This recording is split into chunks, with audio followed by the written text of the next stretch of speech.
sometimes I don't know how much of like a doubling and how much. Oh, every time.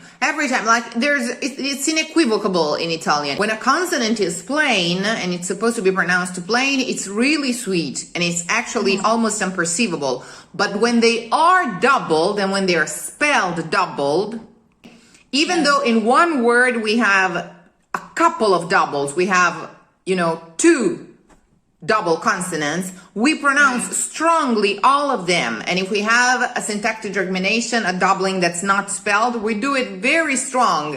And if it's a group of consonants like GN, GL, or SC, ñ, sh, that's even stronger. They sound like triple consonants. They are the strongest clusters of consonants that we have in Italian. So your question has an easy answer. We always pronounce them very strongly, wherever they are. They're always to be heard distinctively. But it should not break the legato. That depends, unless it's supposed to. Even here, d'un disperato affetto, you hear the pause here. When you have the double consonant, you do have the pause. Paventa il tristo effetto versus paventa il tristo effetto d'un disperato affetto, fetto. Legato is a way to phrase the phrase, okay?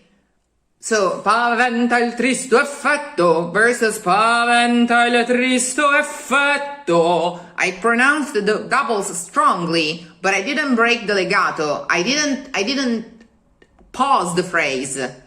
It was da-di-da-da-di-da-da. It wasn't tatti-ta-tatti. It had a line. It had a direction. Paventa il tristo effetto d'un disperato affetto.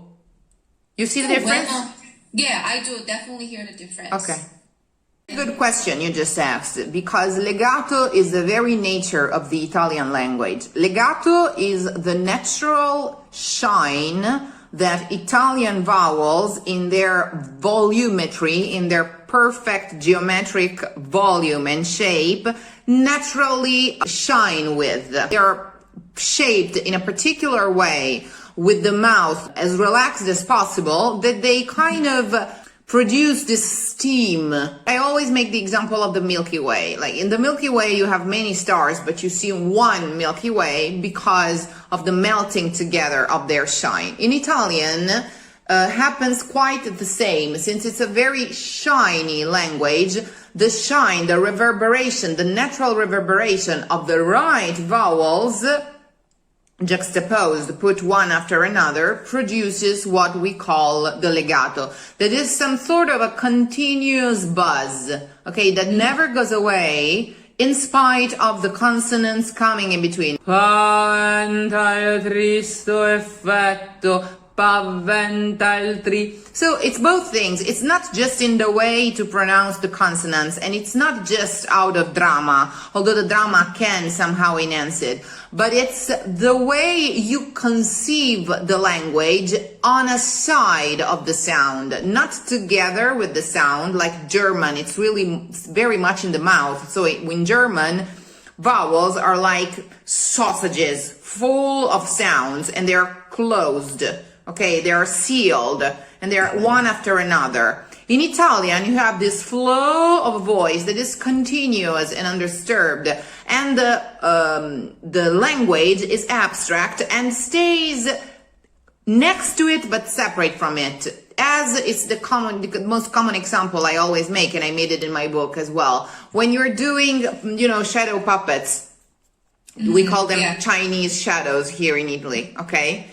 You have the light, you have the hands moving, and then you have the wall. And you never touch the light with your hands, okay? You never touch the light with your hands, otherwise on the wall you wouldn't see anything. They are separate, so the flow of the voice, the flow of the light is continuous at all times, but it's shaped, partially shaped, by these hands moving in an abstract way in front of it.